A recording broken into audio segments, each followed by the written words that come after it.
Calculus 1 এর chapter 3 B এর খুবই গুরুত্বপূর্ণ একটি ম্যাথ আমি আজকে ক্লাসের সমাধান করব। দেখো, আমাদের অধ্যায়ের নাম হচ্ছে এখানে অন্তরীকরণ। অর্ধায়ন হচ্ছে অন্তরীকরণ, অর্থাৎ এখানে অন্তরীকরণ করতে হবে। আমাদের এখানে প্রশ্নটি বলছে হচ্ছে এক্স এর সাপেক্ষে, দেখো বলছে এক্স এর সাপেক্ষে লগ এ এক্স প্লাস লগ এক্স এ এর অন্তরজ নির্ণয় করো। কারণ অন্তরজ নির্ণয় করো মানে হচ্ছে আমাদের এদেরকে কি এটা ধরে নিব হচ্ছে ওয়াই ইকুয়াল, এবং এদেরকে আমরা কি এক্স এর সাপেক্ষে ডেরিভেটিভ করলে আমরা d y by d x কিন্তু বের করতে পারবো।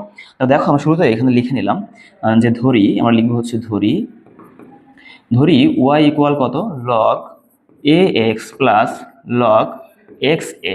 ওকে, এখন দেখো আমাদের দুইটা ফর্মুলা আমরা জানবো। ফর্মুলা হচ্ছে যদি মনে করো এমন থাকে যে লগ লগ এ এক্স ইকুয়াল আমরা বলতে পারি হচ্ছে লন এক্স বাই কত, লন এ, অর্থাৎ এই যে ভিত্তি থাকবে নিচে আর বাকিটা কি উপরে। একইভাবে যদি আমাদের এমন থাকে দেখো লগ এ এক্স, তাহলে কি হবে, এখানে ভিত্তি হচ্ছে এক্স, তাহলে কি ভিত্তির পার্ট থাকবে নিচেই, লন এ বাই কি পাবো, লন এক্স পাবো। তো এটাকে দেখো আমরা ওইভাবে যদি ভাঙাই তাহলে এখানে বলতে পারি কত হবে বলতো, এখান থেকে লন এক্স বাই কত, লন এ প্লাস এখানে কত লন এ বাই কত, লন এক্স। এটা কি ইকুয়াল পাইছি বললো আমরা, ওয়াই ইকুয়াল। মনে করো এটাকে তুমি ধরলে হচ্ছে 1 নম্বর সমীকরণ।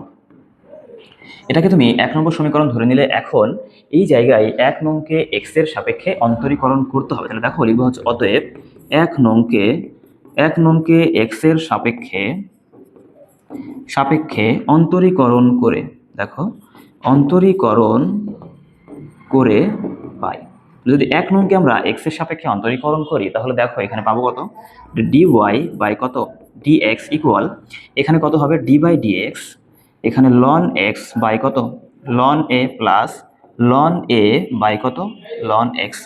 এখন দেখো যদি এই দুইটা পার্টেই আমরা এখানে ডি বাই ডি এক্স করি, প্রথমত একটা পার্ট করে নিই, তাহলে দেখো আমরা এখানে যদি আগে ভাগ করি তাহলে কি পাবো, এখান থেকে এই লন এটাকে আমরা ধ্রুবক মনে করবো। তাহলে দেখো এখানে কত হবে, এটাকে আগে নিয়ে চলে আসলাম 1/ln এ, এখানে কত ডি বাই ডি এক্স, এখানে কত লন এক্স। ওকে, প্লাস দেখো এই জায়গায় এখানে কি হবে, এই জায়গায় দেখো আমরা লন এটাকে আগে লিখবো, লন এ এখানে কত ডি বাই ডি এক্স, এখানে কত 1/ln এক্স। ওকে, এখন যদি জাস্ট আমরা এখানে ফর্মুলা করি তাহলে দেখো কি পাবো, এখানে পাবো হচ্ছে 1/ln এ ইন্টু এই লন এক্সকে ডেরিভেটিভ করলে এক্স এর সাপেক্ষে আমরা জানি যে d by d x ln x এটা ইকুয়াল হচ্ছে কত, 1/x।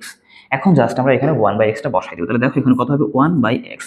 এরপর দেখো যদি আমি এখানে এই পার্টটা ক্যালকুলেট করি, এখানে লন এ থাকলো, এখানে d by d x 1/ln x। এখন আমরা কিন্তু ফর্মুলা জানি যে d by d x 1/x এটা ইকুয়াল কত বলতো, মাইনাস 1/x স্কোয়ার।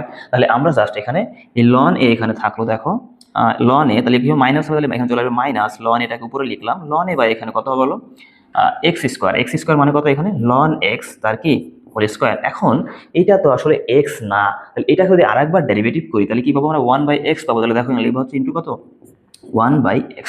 তাহলে দেখো এটাকে যদি সাজিয়ে লিখি তাহলে আমরা এখানে লিখতে পারি হচ্ছে 1/x লন এ মাইনাস এখান থেকে হচ্ছে লন এ বাই কত, এক্স লন এক্স তার কি হোল স্কোয়ার। ওকে, এখন জাস্ট এই জায়গা থেকে আমরা কি কমন নিব, আমরা এখান থেকে 1/x লন এটা কমন নিব। তাহলে দেখো যদি আমরা এইখানে লিখি ইকুয়াল দিয়ে, তো এখান থেকে আমরা 1/x লন এটা কমন নেই, তাহলে আমরা এখানে কি পাবো, দেখো তো এখানে কি শুধুমাত্র 1 থাকবে, এখানে 1 থাকবে, ফর এম চিহ্ন মাইনাস থাকবে।